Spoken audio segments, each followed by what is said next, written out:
the future of online space, I'm a very big advocate to, development and moving forward. And yes, go everything online and get services. It could be a good idea that everything is moving online to provide accessibility for people who cannot go in person and get products and services. I think it's safer because I really do believe that knowledge is power, and we are much more aware of the threats and the problems that we have to face in 2020 than we have ever been. So yes, the threats are absolutely there without a doubt, but we're aware and we have many smart individuals and organizations that are trying to address this problem.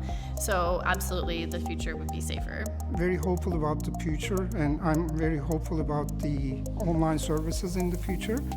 I believe that as humanity, we will be able to develop some systems to make online environment more secure and trustable for everyone. To be honest, I think it's scarier. And I'm not saying this coming from a negative point of view, I'm just being realistic. It's because there will be so much more transactions, and I still believe we are not ready for such a surge. And we've seen this in the last few months where, there have been Zoom bombers, as they call it, people coming inside Zoom, with random IDs, and then Zoom has now worked harder to create safer spaces.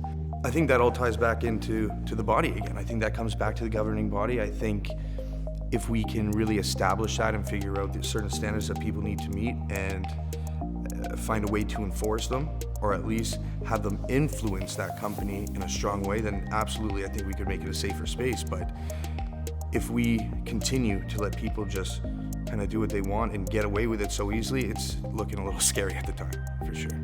It would have been scarier if we were less aware.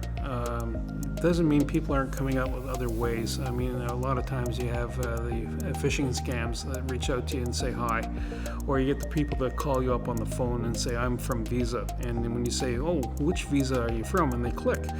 Or the infamous CRA scam, or Service Canada, I'm from the enforcement branch. And I'm going, yeah, no. It's the same thing online. Whether you're getting taxed by email or by what's represented or misrepresented on a web page, sometimes we're getting more savvy to that because we're online more often. I think it's the scariest now. I think it's only going to get safer. We've just started this scary venture. Right now, it is a Wild West. We don't have available tools for the online space that are voluntary.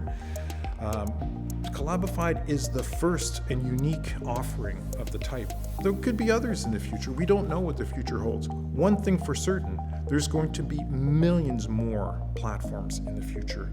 Competition will weed them out, popularity will weed them out, and consumers will need easy mechanisms to help them navigate this very tricky landscape in the future.